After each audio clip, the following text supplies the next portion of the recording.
Hello Aquarius, Sun, Moon, Rising, and Venus signs. Kamusta kayo? Sana po nasa mabuti kayong kalagayan. Welcome back po sa Star Tarot. Kung bago kayo rito, welcome din kayo. Thank you sa inyong support. I truly appreciate it. God bless you all. Aquarius, pauna mensahe ninyo ay number 41, Nightingale Spirit. Love is all around. Napakaganda, napakaswerte, napaka-positive, no? Maganda kapag nandiyan kayo sa energy of love. Everything else that follows is maganda, maayos, maswerte, no? Kaya napakaganda lang ng inyong energy sa ngayon. We have number 28, clear the clutter.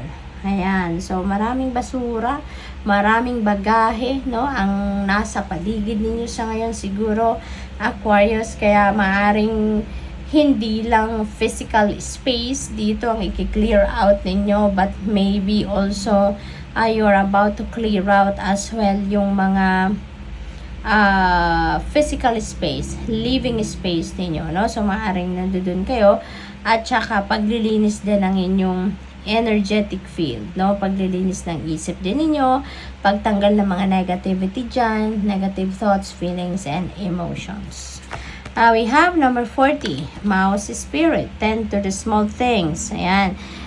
Kasi hindi lang naman malalaking bagay lang ang mahalaga sa buhay natin. Hindi lang malalaking bagay ang importante sa buhay natin. Lahat, maliit man o malaki, mahalaga yan. Lahat merong kakalagyan, lahat mahalaga, no, sa buhay, Aquarius. Kaya isipin natin na kaya malaki o maliit na bagay, they are equally important sa buhay. Kaya ito, baka kasi ang mahalaga lang sa inyo or yung po-focusan lang ninyo siguro could be the big ones lang. Baka yung mga malalaking bagay lang or pangyayari lang siguro ang binibigyan ninyo ng panahon. Kaya ito, nire-remind kayo na tend to small things as well. Okay?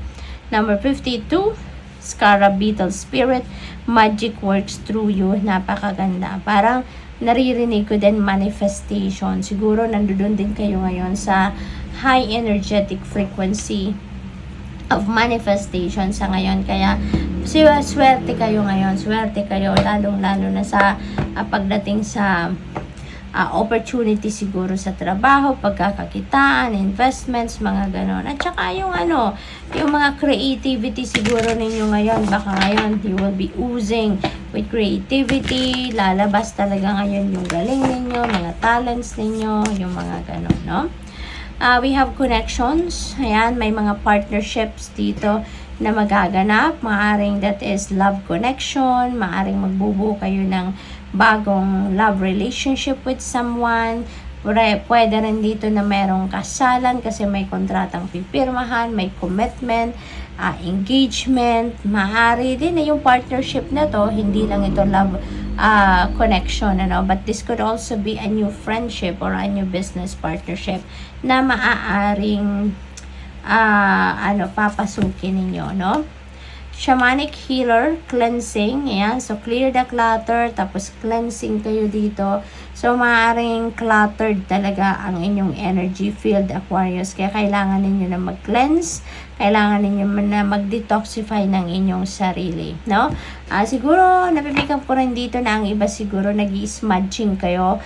Nag-i-smudge kayo, nag-i-cleansing kayo ng inyong living space. Pati na rin yung energy field ninyo. You are also siguro smudging yourself, yung ganon.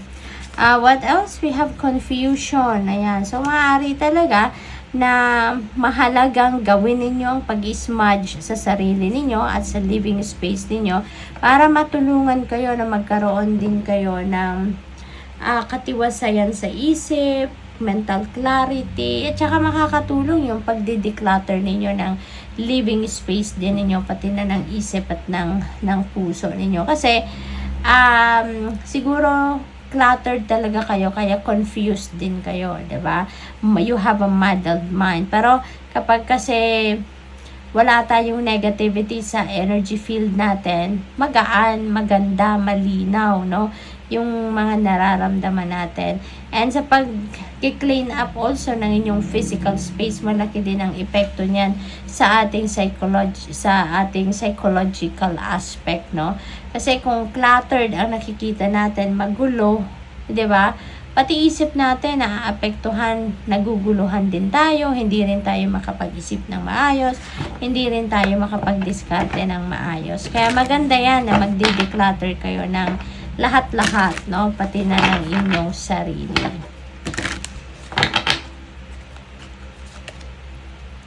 We have number 10, karmic completion. This is really good kasi meron ditong mga problema kayo, sitwasyon sa buhay na matatapos na for good. Kasi kung meron kayong mga karmic debt, no, kung napapansin ninyo siguro, may mga nangyayari siguro sa buhay ninyo, problema na paulit-ulit. Let's say, 5 years ago, nangyari na yung problemang ito.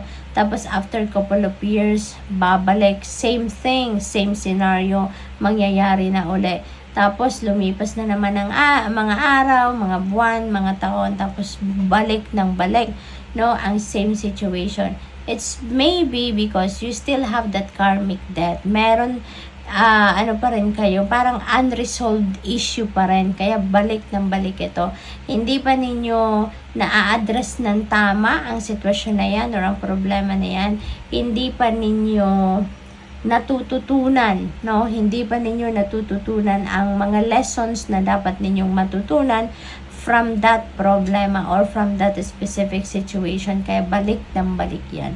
Pero ngayon, you have that karmic completion card. So, this signifies na kung nagre-resonate ang sitwasyon or ang card na to, ang mensaheng ito para sa'yo, kung meron kayong sitwasyon na gano'n, na balik ng balik, parehas ng parehas ang sitwasyon, siguro sa ngayon, you'll be able now to finish up, no?